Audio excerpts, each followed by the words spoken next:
ओम अनंत संसार महासमुद्रे मगनान समयुधर वासुदेव अनंत रूपेण विनिज जयस्व अनंत रूपाय नमो नमस्ते। मन्नाथ श्री जगन्नाथ मद्गुरु श्री जगत गुरु मदात्मा सर्वभूतात्मा तस्मै श्री गुरवे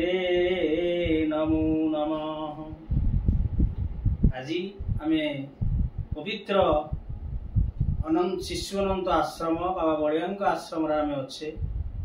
इठी जने माँ तांको जीवन चर्यारे केमिति तांकर अनुभूति जीवन रे अनुभूति बहुत घटना घटी जाइथिला। आया 29 दिन तेल रे एक्सपायर करले मो स्वामी। अच्छा से जीवा परे मु एका हे गेली। एका हेला परे बहुत कांदी रे दुखटा तो माने कोन करबी एते बड़ दुनिया रे मोर पिला छा किछ नै। परिवार रे भी मध्ये केही ना। अच्छा सासु ससुर काहू मु देखिनी। कारण सासु मलेनी मो स्वामी 2.5 वर्ष रहितले सासु चाली गले। ससुर हंतती वैष्णव गुरु मंत्र दियंती। अच्छा आ से कोटी की पाळी गिरी तांकर जीवन रे तांकर कोटी की मैट्रिक पास करेले 70 वर्ष रे से भी ट्यूशन फ्यूशन करके जहा पारादीप चाकरी खंडे करथिले। अच्छा 78 वर्ष रे ससुर चाली जायथिले। मोर विवाहर हैला 84 वर्ष से जीवन रे जहा मु गोटे मन भीतर सेवार मनोभाव रखिथिले। जहा मो स्वामी एकुटिया जेहेतु तांका सेवा टिए कले से सुस्थ रहिबे बा सुखरे जीवन तबर आर्थिक अवस्था मोर बाप घर बहुत गरीब सासु घर भी गरीब हेले मध्य तथापि हम तो से दुखी जने दुखर कथाटा बुझी पारिबो। जहा विवाहर परे मो स्वामी सेवा रे से जोठो लागि रहिनी 10 वर्ष मते 9 वर्ष केते मास सुजोग मिलला सेवा करिया। अच्छा मु कोन से आशा रखिनथि कारण आशा रखितले दुखरे भांगी पड़ता। हां जेटा हमर बुद्ध कहिचंती जे संसार दुखमय दुखर कारण होची कामना बा आशा। आशा कले जदि मन रे से तृप्तता न मिले तेणु मध्य कष्ट हो। तेणु जीवन रे तुम कहू जे मो जीवन में किछ आशा रखी नै केवल सेवा करियार मनोवृत्ति थिला। से सेवा मनोवृत्ति नै गिरी माने बहुत दुखरे जीवनटा गढिथिली बडा हेछि किंतु हेले भी मध्य से सेवा मनोवृत्तिटा थिला। सेति में जेति सुजोग प्रभु देले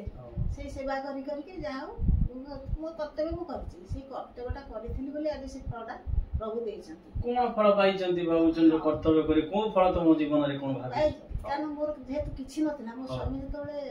मरिया को 6 दिन थिला कांदिले। अच्छा जे तू मोर करछु तोर किए करिवो कारण बैंक बैलेंस नाही जमी बाडी किछि नाही पिला छ नाहंती परिवार रे केही नाहंती चाकरी भी मध्ये तंकर रेगुलर हे नथला जे मो गने पेंशन पाइके चलेबी से तक भी नथिला से टेम्पररी थिले। तेणु ये दुख भीतर से कांदिले बहुत।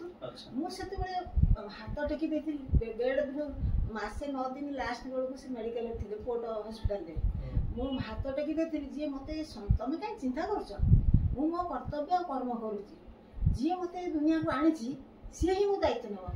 मु तो निज इच्छा रे आसिनी कि निज इच्छा रे मध्ये जाई परबी। तेणु जोटा गीता रे कहिचनी भगवान कृष्ण अनन्य चिन्तयन्तो मां जे जना परिभाषते तेसांग नित्या विजुक्तानं जगक्षम वहाम्यहं। भगवान कहले अर्जुन को जे मते सदा सर्वदा डाकुथुबो मोर कर्तार प्रकृत कर्तव्य कर्म ठीक करूथुबो ताहाले से तार दायित्व मुनि। तेणु बाबा मध्य सही कथा कहती बाबा बळे आज तुम कर्तव्य कर्म करूथुबो तुम कर्म ठीक थिबो भगवान तुमर जे दायित्व नेबे तुम कथा ही बुझिबे तुमको भल मार्ग रे देबे। जाहो सही बळिया कर्तव्य करू करू तुम भीतर कोन है भगवान के से मु जाननो। कारण मो विवाहर परे मो स्वामी की छाडी के भी कोठी जायनी गोटे अकस्मात गोटे विवाहर पड़ला भुवनेश्वर रे मते 4-5 दिन भी पठेतले जबरदस्ती कारण सुनता सुन बहुत उपकार करथिले जाइदिले सेउडू कहली मु जगन्नाथ केमितिया आउ पुरी मंदिर जमे जाइनी ठीक है जीवा सेडू मते से माउसी जहा घर को जाइथिल तांको पुओ लेकरी गले तांको घर पाखु अल्प बाट मात्र 2 टका भडा माने 1985 भडा देकरी जगन्नाथ दर्शन करिया गली जगन्नाथ दर्शन कली तो जगन्नाथ दर्शन कली नाकेर सब बांधी करी भार भार के ता भीतर नेकी जाउछंती अवडा जे सेति समय रे मु चिंता कली जे ये सब कोन सतरे जगन्नाथ खाउछंती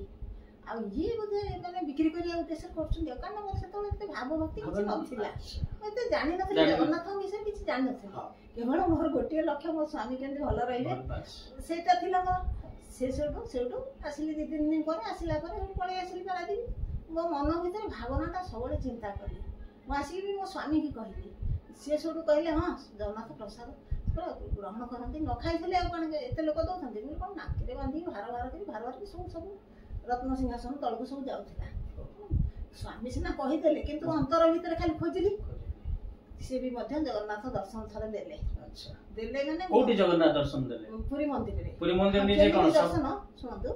ସେ ଯେତେବେଳେ ମୁଁ ଦେଖିଛି ପ୍ରଥମେ ଆଉ ଜଗନ୍ନାଥଙ୍କ ବିଷୟଟା କହିସାରେ ମୋ ଗୁରୁଦେବଙ୍କୁ କେମିତି ପାଇଲି ଆଉ ଜଗନ୍ନାଥ ନିଜେ ଆଣି ଗୁରୁଙ୍କ ପାଖରେ ଛାଡ଼ିଛନ୍ତି ସେଠୁ ତାପରେ ସେ ଦିନେ ମୁଁ ଦେଖୁଛି ସେତେବେଳେ ସବୁ ବଡ଼ ବଡ଼ ପଣ୍ଡା ଥାନ୍ତି ବଡ଼ ପେଟ ଗୋରା ହେଇକରି ବୋଇତାଳି ଖାଇ ପଡ଼ିଥାଏ ସେଠୁ ଦିନେ ମତେ ସ୍ୱପ୍ନରେ ସେ ତ ଭାବର ଠାକୁର ମୁଁ ଆଉ ତାଙ୍କ ଭିତରେ ଏତେ ପଶିନଥିଲି କିନ୍ତୁ ଅନ୍ତର ଭିତରେ ତ ଚିନ୍ତନ କଲି ସବୁବେଳେ ଯେ ପ୍ରଭୁ ଏ ଯୋଉ ଭାର କରି ଅବଢ଼ା ନେଇକି ଯାଉଛନ୍ତି ରତ୍ନ ସିଂହାସନ ତଳକୁ ସତରେ କ'ଣ ଆପଣ ଗ୍ରହଣ କରୁଛନ୍ତି ଆଉ ମୁଁ ତ ପ୍ରସାଦ ପାଇକି ଆସିଲି ପ୍ରଥମ ଯିବାଟା ଆଉ ଜାଣିନଥିଲି ପ୍ରଭୁଙ୍କ ବିଷୟରେ କିଛି ସେଇଠୁ ଦିନେ ରାତିରେ ମୋର 4ଟାରେ ମୋ ସ୍ୱାମୀ ଥିଲେ ସେତେବେଳେ ମୋର 4ଟାରେ ମୁଁ ସ୍ୱପ୍ନ ଦେଖୁଛି ଯେ ମଝିରେ ଜଣେ କଳାହାଣ୍ଡି ବସିଛନ୍ତି ପୁରା ମହାବାହୁ ଏତିକି ମୋଟାର ହାତ ପୁରା ତ୍ରିପଣ୍ଡ କଳା ଆଉ ଗାମୁଛା ଖଣ୍ଡେ ପିନ୍ଧିଛନ୍ତି ଖଣ୍ଡେ ଗାମୁଛା କାନ୍ଧରେ ପଡ଼ିଛି ପଇତାଟିଏ ପଡ଼ିଛି ବସିଛନ୍ତି ତାଙ୍କ 4 ପଟ ଯାକ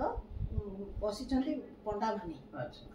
ଗୋରା ହେଇକି ସେ ବି ସେମିତି ଖଣ୍ଡେ ଲେଖା ଗାମୁଛା ପିନ୍ଧିଛନ୍ତି ବସିଛନ୍ତି ଆଉ ଇଏ ବସିଛନ୍ତି ଏମିତି ବସିଛନ୍ତି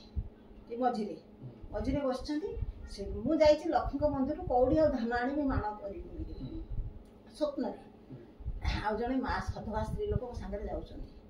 ଯୋଉ ଆନନ୍ଦ ବଜାରରୁ ଯେତେବେଳେ ବାହାରିକି ଗଲା ବେଳକୁ ସିଧା ଲକ୍ଷ୍ମୀଙ୍କ ମନ୍ଦିରକୁ ସେ ଯୋଉ 7 ପାହାଚ ତଳକୁ ବିରାଟ ବଡ଼ ଚଟାଣ ସେ ଚଟାଣ ଭିତରେ ଏବେ ସିନା ବାରିକେଟି ହରିଆ ସବୁ ହେଇଗଲା ସେ ତ ବିରାଟ ବଡ଼ ଚଟାଣ ଥିଲା ସେ ମଝିରେ ବସିଛନ୍ତି ଆଉ ବଡ଼ ସବୁଠାରୁ ବଡ଼ ଅବଢ଼ା କୁଡ଼ୁଆ 4 ପଟ ଯାକ ଥୁଆ ହେଇଛି ତାଙ୍କ ଆଗରେ ସିଏ ମଝିରେ ବସିଛନ୍ତି ଅବଢ଼ା କୁଡ଼ୁଆ ଗୁଡ଼ା ସବୁ ତାଙ୍କ ଆଗରେ ଥୁଆ ହେଇଛି ଆଉ ସବୁ ପଣ୍ଡା ବସିଛନ୍ତି ଆଉ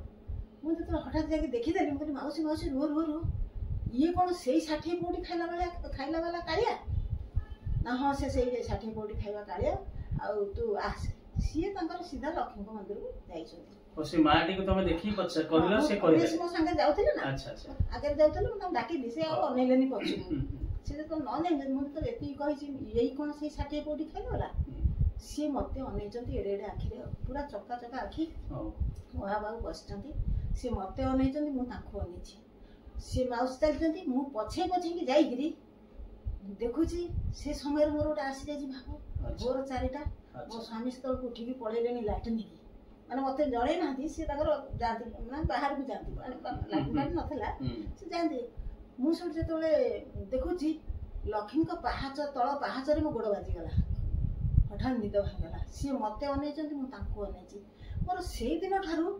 ଏମିତି ବିଶ୍ୱାସ ଆସିଗଲା ଜଗନ୍ନାଥଙ୍କ ପ୍ରତି ଯେ ପ୍ରଭୁ ମୋ ପ୍ରଶ୍ନର ଉତ୍ତର ତମେ ଦେଇଦେଲ ମାନେ ମୋର ଯୋଉ ମନ ଭିତରେ ସବୁବେଳେ ହଉଥିଲି ଭାବୁଥିଲି ନାଇଁ ପ୍ରକୃତ ଭଗବାନ ଗ୍ରହଣ କରନ୍ତି ସେଇଠୁ ଅଛି ଭାଗବତର ପଦେ ମଧ୍ୟ କହିଛନ୍ତି ଭଗବାନ କହିଲେ ମୂଳଟି ଅଟଇ ବିଶ୍ୱାସ କହନ୍ତି ଜଗନ୍ନାଥ ରାସ ଗୋବିନ୍ଦ ଗୋବିନ୍ଦ ଗୋବିନ୍ଦ ପଦୁ ଗଡୁଛି ମକରନ୍ଦ ସେ ମକରନ୍ଦ ପାନ କରି ଆନନ୍ଦେ ବୋଲ ହରି ହରି ଆନନ୍ଦେ ଏକବାର ହରି ହରି ବୋଲ ତେଣୁ ମୂଳ ହଉଛି କହିଲେ ବିଶ୍ୱାସ ତେଣୁ ତମର ସେଇଠି ଦେଖିଦେଲା ପରେ ଯୋଉ ମନର ଭାବନା ତେଣୁ ଜଗନ୍ନାଥକୁ ଇଏ ହିଁ ସେ କାଳିଆ ଠାକୁର ତେଣୁ ମନ ଭିତରେ ସେଇଠି ଜଗନ୍ନାଥ ଜୀବନରେ ଆସିଗଲା ବିଶ୍ୱାସ ମୂଳ ହଉଛି ବିଶ୍ୱାସ ତାପରେ ତା ପୂର୍ବରୁ ମଧ୍ୟ ମୁଁ ଟିକେ ଭାଗବତ ବଡ ପାଟିରେ ସ୍ୱର ଦେଇ ପଢିବାକୁ ଭଲ ଲାଗେ ମା ଭାଗବତ ବି ପଢନ୍ତି ସୁନ୍ଦର ଭାବରେ ମା ଲକ୍ଷ୍ମୀ ମା ଦେଖ ଜଗନ୍ନାଥଙ୍କୁ ଦର୍ଶନ କରୁଛନ୍ତି ଅନୁଭୂତିରେ କାଳିଆ ପୁରୁଷକୁ ଦେଖୁଛନ୍ତି ପୁଣି ଏଠି ମା ଆଜି ଲକ୍ଷ୍ମୀ ମନ୍ଦିରକୁ ଜଣେ ମାଟି ଆଜି ଚାଲି ଯାଉଛନ୍ତି ଡାକିଲେ ଶୁଣୁନାହାନ୍ତି ତାଙ୍କର ନାଁ ମଧ୍ୟ ଲକ୍ଷ୍ମୀ ତେଣୁ ସିଏ ମଧ୍ୟ ପଢୁଛନ୍ତି ସେଇ ଭାଗବତ ଆଜି ଅତି ସୁନ୍ଦର ଭାବରେ ପଢନ୍ତି ପଢେ କିନ୍ତୁ ଏବେ ସିନା ସବୁ ଜାଣିଗଲେଣି କିନ୍ତୁ ସେତେବେଳେ ଜାଣୁନଥିଲି କିନ୍ତୁ ପଢେ ଅଭ୍ୟାସ ଥାଏ ଠିକ ଅଛି ସେଇଠୁ ତାପରେ କଣ ହେଲା ତାପରେ ନିଦଟା ଭାଙ୍ଗିଗଲା ଏଟା ନିଦ ଭାଙ୍ଗିଲା ମାନେ କେଠି ଘରେ ଶୋଉଛୁ ସେ ପାରାଦୀପରେ ରହିକି ଦେଖୁଛନ୍ତି ଆଚ୍ଛା ଏ ସ୍ୱପ୍ନଟି ତାର ପାରାଦୀପରେ तापर मो स्वामी की खोजला बेलू सी पढ़िलेनी बाहर से रात 4 रे उठिकरी से जड़े सन्यासी भाई जीवन यापन करथिले सेठू कहले मो सेठू उठिकरी सेठू मोर नित्य कर्म कली कांदी टिके आखि भी लुह चली आसिला से भावटा को देखिकरी आसिले से स्वामी सेठू गाधा बदा करी ताकर गीता भागवत पढ़िले तांको नित्य कर्म सारले मो सेठू गाधेई आसी तांको जलखिया फलखिया देते खाया से तांको कहली से सेमती सुनि देकी गले पळेले मो मोर से कथाटा भाबिल सबले मोर आसीगला भरोसा आ विश्वास आसीगला से दिन ठारू से सबले डाके मो प्रभु मो स्वामी को भले टिके रख यदि आ मु केबे भाबिनी जे मते प्रभु पिलाटा दियो कि कर मो चेष्टा करछि किंतु एते अरे आपण मानकर संतान मध्य ना तेरो मांकर संतान मध्य नांती से किंतु भाव एमिति आसीची भगवान को प्रति जो भाव प्रेम तो से पूरा भाव विनोदिया ठाकुर किंतु निजर कामना पाई से भगवान को डाकू नांती हे प्रभु हे कालिया ठाकुर हे जगन्नाथ मते पुत्रटिए दियंतु मते संतान पुओ बा झियटिए दियंतु तेनो मां जी किते महान से आज कोन करूचंती ना निजर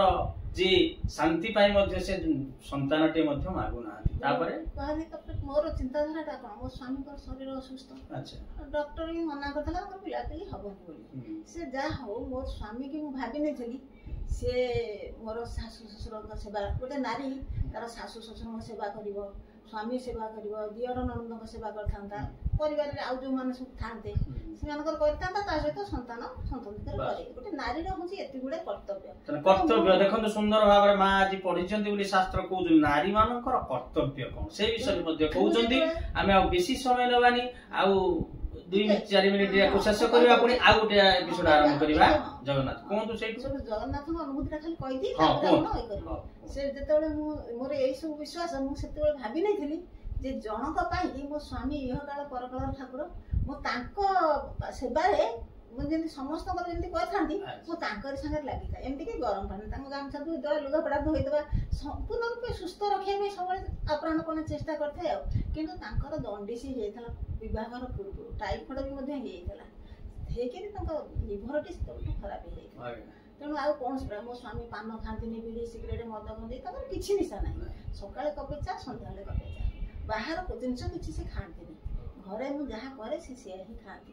भारी निष्ठापर था वैष्णव जड़े गामुछा पिंधती से लुंगी पिंधती कारण से वैष्णव से लुंगी पिंधती गामुछा पिंधती जाति वैष्णव ना मिति नहीं जाति वैष्णव जाति ताने जा होचुदी जाति माटी मां लक्ष्मी कर तक जाति होची वैष्णव कर्ण गुरु कर्ण गुरु सब दियंती सब माने गुरु मंत्र दियंती आज्ञा आज्ञा स्वामी देनाती ससुर दियंती 1200 शिष्य ससुरंकर आज्ञा और सेटु कोन हला ता परे मोर सेटु जहा सेवा करथिली से हेतु ए सेवा भितरे बहुत दुख जंत्रणा भितरे मध्य मो स्वामी करे कर 29 दिन तेयाले से एक्सपायर करि गले कोर्ट हॉस्पिटल मासे 9 दिन रहले लास्ट में से मासे 9 दिन भीतर तो कांदिले 6 दिन अछि मृत्यु पे से समय मोर गीता भागवत बढ़ा भी करे इंद्रपुन में से गोटे ब्राह्मण को डाकी गिरी जो ब्राह्मण शाशु घर जगह बाड़ी जाइथिले ताको डाकी गिरी मोर नना वासुदेव गादी होची जीवंत ठाकुर तेणु से अपूजा रोचंती मो मेडिकल रे अछि केते दिन लागि मो जानिनी मो स्वामी भलो हे गला परे तांको देह भलो हेला मो आउ भागवत आनी पूजा करिवि आपण आकु नेके आपण ठाकुर घर रखि गिरी पूजा करथांती से गोटे अदृश्य भाव रे गोटे बुद्धि ब्राह्मण को दान हे गला पूरा सेट भागवत आ गीता पूरा सेट संक्षिप्त करिवा समय असते हे जाउची तापर सब कहंती ना एई सब जिंस नै गिरी 6 दिन पर स्वामी हाँ 6 दिन थी से कांदिले से कांदिले जो बहु बाजी जो छोट छुआ कांदती तू मोर कर तोर किए करिवो मु कहले मु जाने नि किए करिवो मु हाथ दीटा ऊपर टेकी देली अच्छा बेड तळ को ओले गिरी टेकी देली बोले मते ये दुनिया को जे आनिची ता दायित्व से ही न समर्पण भाव टेकी देले प्रभु जेमी राखी देले सब तोर ए घर ए स्वामी ए पु ए अर्थ टका सब किछि हम कहछि तथा काना जे तुमर किछि नाही प्रभु मते हाथ देछथि किछि नाही मूल्य लगे चलबी किंतु मु आउ अन्यत्र कोठी जीविनी विवाह बिनी कि आउ कोडे जीविनी तेणु या भाबी के रहिले आ मते भी से तळु 28 पुरी 29 वर्ष चलथिला मो स्वामी कर बयस टिके अधिका थिला 42 वर्ष से चली गले 29 दिन के आले रेंज पर कले से तिथिटा थिला से दिन चैत्र मास शुक्ल षष्ठी तिथि मो बाबांकर भी मु जान नथिली तापर पछरे आसला को जा से तिथि रे भी बाबांकर जन्मदिन जानली तेणु एमती हे गिरी मो जीवनटा सेतिके गला ता परवर्ती समय जहाँ सब घटी हौ एइठु हम कथाटी रखिबा पुणी आगामी परवर्ती अध्यायटी आरंभ करिबा। तेणु जगन्नाथंकर कृपारु प्रथमे जे प्रथमे आस्तिक नथिले नास्तिक थिले भगवान को प्रति विश्वास भक्ति नथिला से जगन्नाथ मंदिर को जाइछंती जगन्नाथ को कालिया पुरुष को देखिछंती ता तदपरे आसीछंती भाव विश्वास श्रद्धा आसीछि स्वामी कर सेवा करिछंती स्वामी चली जाइछंती एही समय कोन मां आज सेही कथा कहले रे स्वामी कहउछंती मु तो चली जीवी तोर देखिबो तो देखिए तेरे माटी आज भाव प्रेम रे आज हाथ दुटी टेकी दोछि प्रभु हे भाव विनोदी ठाकुर भक्त वत्सल हरि प्रभु तो सेही मते जेहेतु हाथ देइछंती संसार को आनिछंती मु काम करी रहिबी तेणु तांको सारा जीवन को से बाजी लगे देइछंती से आ विवाह द्वितीय विवाह करी नाहंती तेणु स्वामी को चिंता करी से जगतर नाथ जगन्नाथंकर दया बा कृपा परे से पुणी तांकर कोन ना जीवन को अतिबाहित करुछंती आज पर्यंत अछंती एइठु कथाटी विश्राम दबा पुणी आगामी अध्याय रे पुणी किपरि बलिया को पाइछंती जगन्नाथ आ बाबा बलिया किए ए कथाटी आमे पर अध्याय रे आमे श्रवण करिबा। सर्वे भवन्तु सुखिनः सर्वे सन्तु निरामया सर्वे भद्राणि पश्यन्तु मा कश्चित् दुःखभाग् भवेत्। ओम शांति शांति शांति। ओम जय गुरु।